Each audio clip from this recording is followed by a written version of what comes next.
Thanks to our sponsor, DoneDeal.ie, we bring you Business Bites, the best bits of that great business show, served up in bite-sized pieces. DoneDeal Motors is home to Ireland's largest range of new and premium used cars. That's why you'll find cars from Audi and BMW dealerships on DoneDeal. Are you looking for a 7-seater to accommodate your growing family? Maybe you're after a luxury saloon to make a statement. We have the car for you.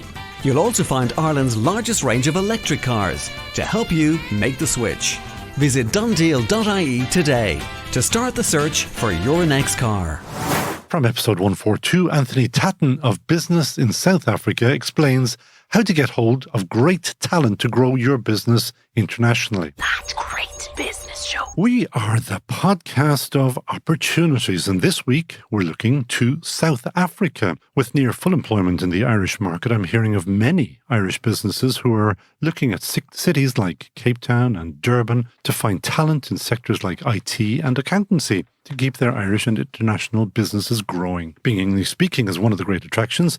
Then the country is almost in the same time zone as Ireland, and of course they have a fabulous climate, which always helps. Anthony Tattan has spent more than a quarter of a century working in sales and marketing. Having worked in telecoms in South Africa, he established a Business in South Africa to help your business successfully establish there. Anthony Tattan, welcome to that great business show. Thank you. Tell me all about the wonders of South Africa. 60 million people, not a great economy, but opportunities abound, correct? Lots of opportunity, yeah. It's an amazing place. First time there was back in 2018. That was my first business trip to South Africa, and totally fell in love with the place.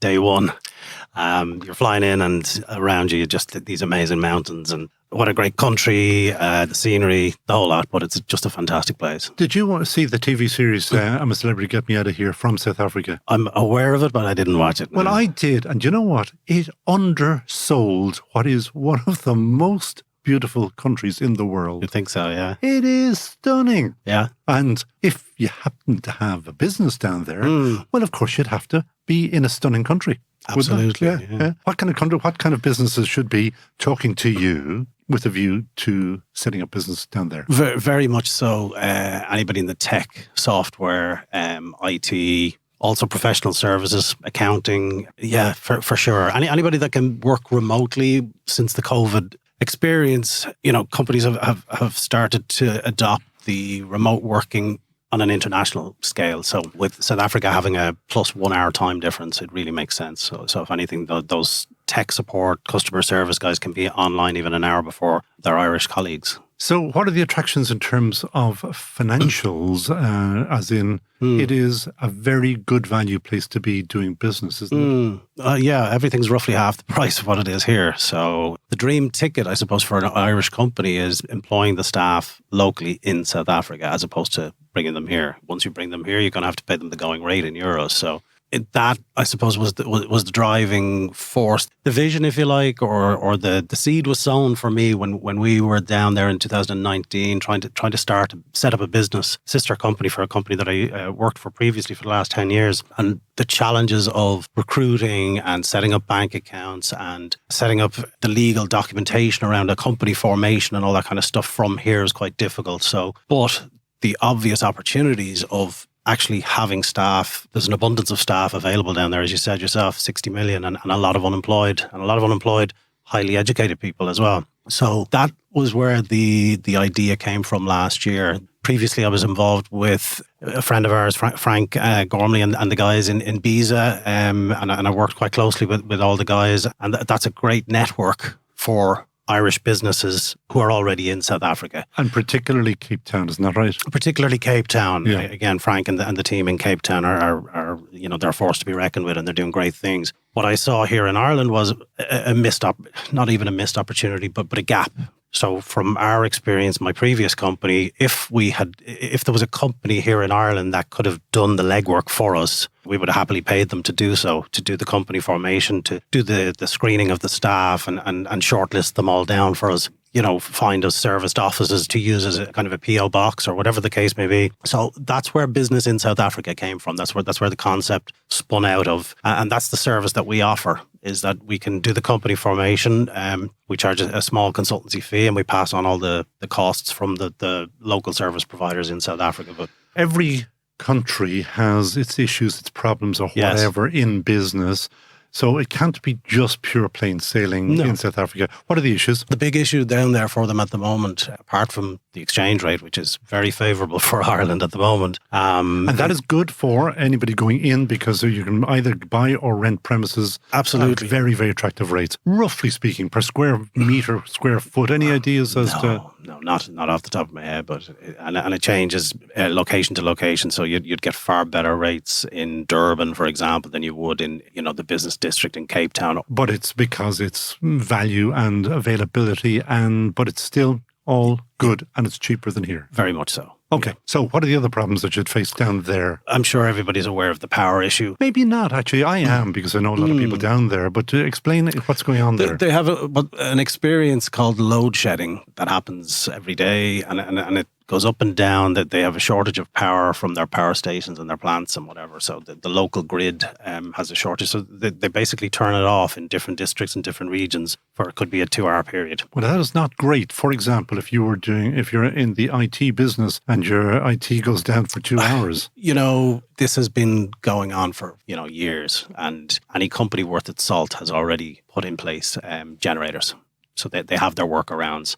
Any of the companies that we're working with down there for BPO, which is outsourcing. So for an Irish company that maybe doesn't want to form a sister company in South Africa, but they do want maybe 10 customer service people, we use an outsourcing firm, one of many that we have access to, and they will deploy 10 people for an Irish client and invoice them every month. And they would basically become part of your workforce, but they're working remotely in South Africa. We all have the experience of, ringing up Aircom or any of the big service providers here, and lo and behold, it's not somebody in the country that's answering the phone. It's somebody in the Philippines or India or whatever. So actually, South Africa has been voted the number one most favoured outsourcing location in 2021. So that's ahead of the Philippines, ahead of India. I mean, you only need to speak to any South African and the accent is great.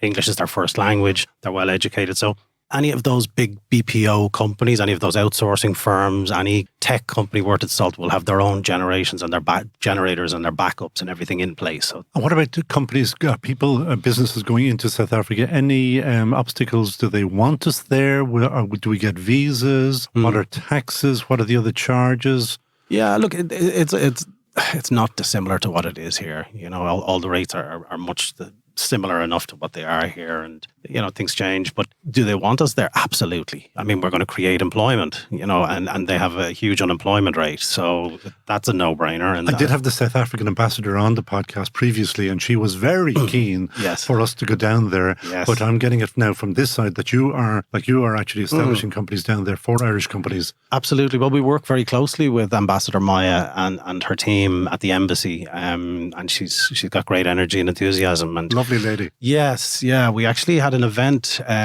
this day last week in Trinity Business School, and I was on a panel of speakers, including Ambassador Maya and people from Enterprise Ireland, entrepreneurs from Kenya. So it was all about Invest in Africa. And we had an event the night before at the embassy residence that Ambassador Maya was gracious enough to host. And we had a really nice evening, and the delegates from Stellenbosch Business School all came up, and there's real energy. It's not just what I'm doing or the embassy's doing or Frank and the Visa team in South Africa are doing.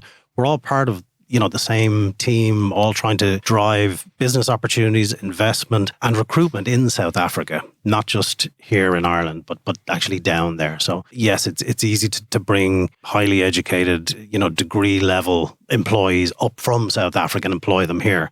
But why not also look at doing it the other way around and hiring them down there and giving them the security and the opportunities and creating revenue into the country? And I can vouch for some of that myself, because a friend, Dave Kerr, who has his company VBT, which is based in Wicklow, he has 18, I think, people working for him now down in Durban. 18 and counting. Growing. Yes, yeah. Dave was actually at the event at the embassy on Sunday evening, and then on Monday he couldn't come to the Trinity Business School because he was on a flight down. Which is a bit of a problem, because there are no direct flights. Yeah, don't get me started on that one. Okay, but I presume it's hen, egg, hen, egg. If there's enough demand, they'll put on the flights. Yeah. If there are direct flights out of London. Absolutely. Okay, how long does it take to get down there? 10 hours or something? A bit more than that, but yeah, like the last few times we've actually gone Turkish Airlines, which are very good. So it's How long is the trip? Dublin to Dublin, Cape Town? Istanbul. Well, you're going into Istanbul, and that's about 4.5, and then 10 hours from there. Okay, so it's actually a bit of a distance. Yes. So yeah. if you are going down there, you've got to make a bit of a trip out of it.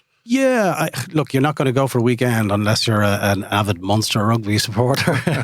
You got to give them a plug. Fair play to them. I was delighted for them. But I actually watched the match in a pub here in Dublin. With my wife is actually from Cape Town. We met while I was there on business in 2019, and her parents flew in for the weekend. So I sat with the three South Africans who were cheering on the Stormers. And even though I'm a Munster or a Leinster man, I'm kind of quietly cheering on Munster, so very happy for them. But yeah, look, a direct flight I think is about 11, 12 hours from Heathrow, and surely we could do the same. You know, I'd love to have a chat with Aer Lingus and find out what kind of numbers we're really talking about, because definitely with the rugby, the flights back and forth between the Irish provinces and With the URC. With the URC, yeah, that's definitely shining a light on it. Those guys are having to do the same trip we're having to do, yeah. What is the view of your standard guy in South Africa about people like Dave and or Frank or you going down there?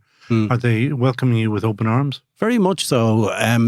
Look, what I find dealing with South African business people is they're a little bit like ourselves, actually a lot like ourselves. If you put the time in and show them that you're there for the long haul, you're not just here as a one-off and hoping to make a quick buck. When I was there in 2018 originally, and then I had a bunch of trips back and forth in 2019. I think I was in South Africa more than I was in Ireland. Each time I was there for 3 or 4 weeks at a time, and I would arrive to a meeting and the guys would be like, "Geez, this guy's back again." You know, it's like, "Are you living here?" And I'm like, "No, well, kind of when I'm in town," you know, and you see the smile on their face after a while because they're getting used to you. And it's like, yeah, this guy's going to be sticking around. We can do business with this guy. Their values are very much the same as ours. If you're willing to put the effort in and work with them, they're not working for you, but they're working with you. Now, you mentioned IT. You mentioned any kind of outsourcing. You mentioned accountancy. Yeah, for sure. Bookkeeping, absolutely. But look, there are some big success stories. Kerry Group are down there. They're doing great things. There's lots of Irish companies, but for sure, the kind of companies that I'm working with in particular are the MSPs, the IT companies. MSP is that? Managed service provider. Thank you. So we don't do acronyms here. No. That's just cost you €20 or 200 rand or something. It's a bit more than that, yeah. And that's another thing, of course, the cost of living when you get down there, I gather, is phenomenally great. Plus the standard of food, wine, whatever you want. Yeah. Excellent. You know something, it's become noticeable here in Ireland with the hospitality sector. It's getting a little bit lazy. It really is. You're seeing it in the service and the standards. And you go down there and wow, the experience is next level. So yeah, for sure. Once you get there, look, the flights are long. They're expensive. They're probably the most expensive part of it. But once you're there, everything is roughly half the price. And would that go for accommodation as well? Because if you mentioned that you're there for 3, 4, 5 weeks. Yeah, that's that's another cost, a real cost. Yeah, it is. But again, it's a fraction. And they have some fantastic hospitality, great hotels, restaurants, and there's even the odd Irish bar. Size of company that would be ideal for you for your business that you want to attract.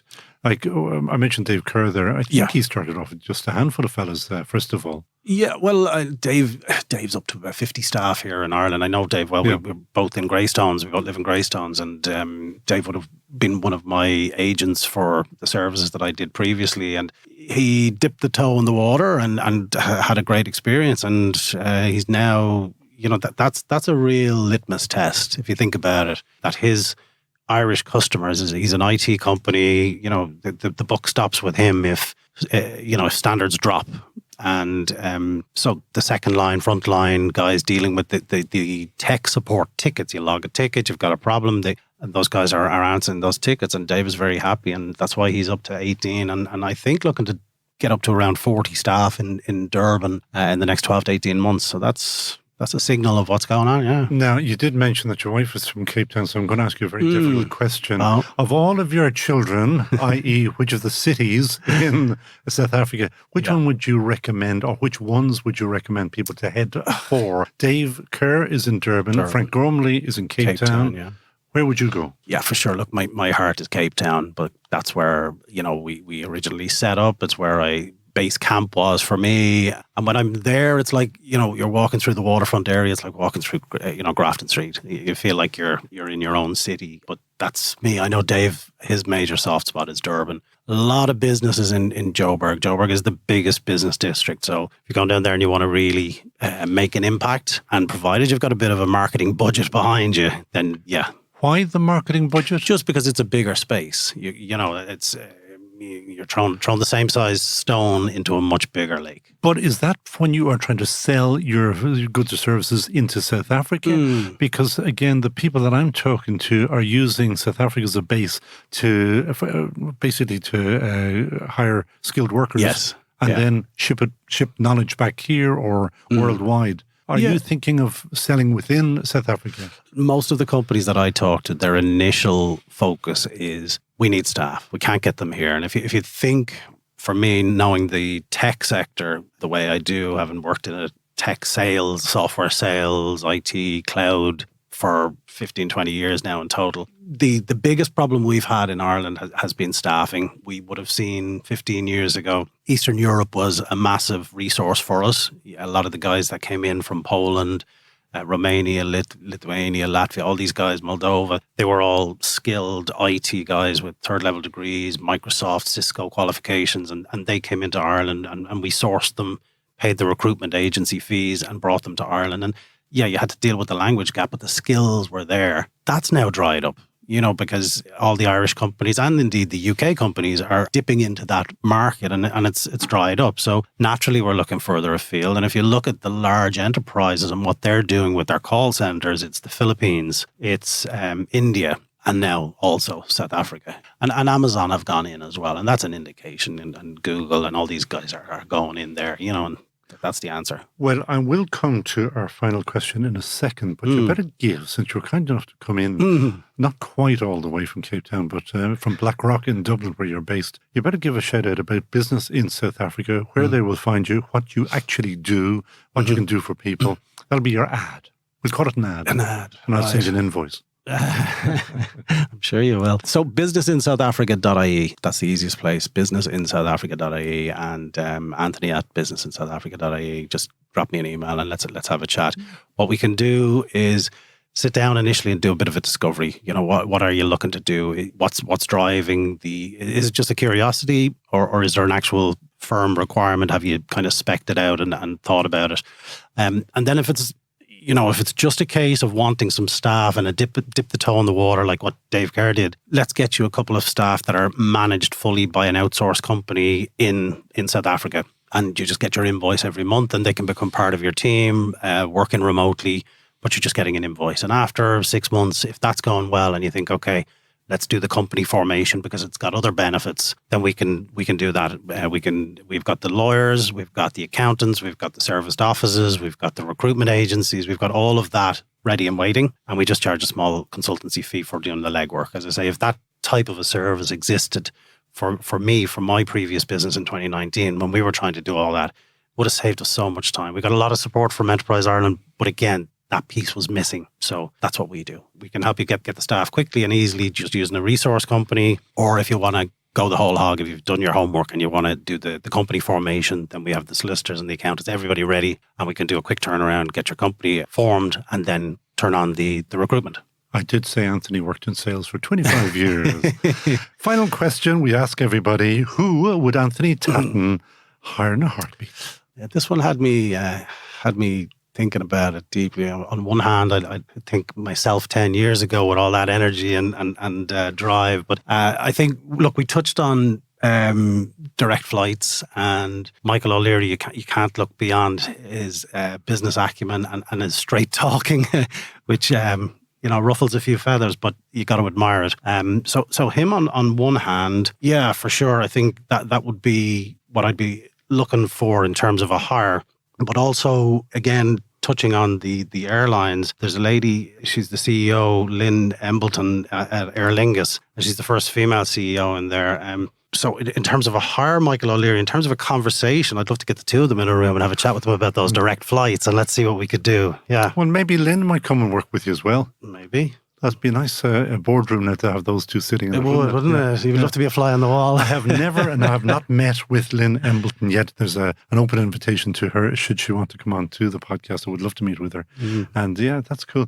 So again, South Africa, open for business. Absolutely, very much so. And as I said, even if you're just mildly curious, get in touch. And the man to get in touch with is Anthony Tattan. His business in South Africa. Great name. It does what it says in the tin, etc.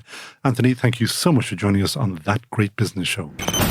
DoneDeal Motors is home to Ireland's largest range of new and premium used cars. That's why you'll find cars from Audi and BMW dealerships on DoneDeal. Are you looking for a 7-seater to accommodate your growing family? Maybe you're after a luxury saloon to make a statement. We have the car for you. You'll also find Ireland's largest range of electric cars to help you make the switch. Visit DoneDeal.ie today to start the search for your next car. De facto shaving oil, the world's best shaving oil. Made in Mayo, sold worldwide. All That Great Business Show advertisers are Team GBS approved. Back them. This interview was first posted on episode 142 of That Great Business Show. Essential listening for any business looking for talent in a tight labour market. For more great business insights, listen back to our entire back catalogue of That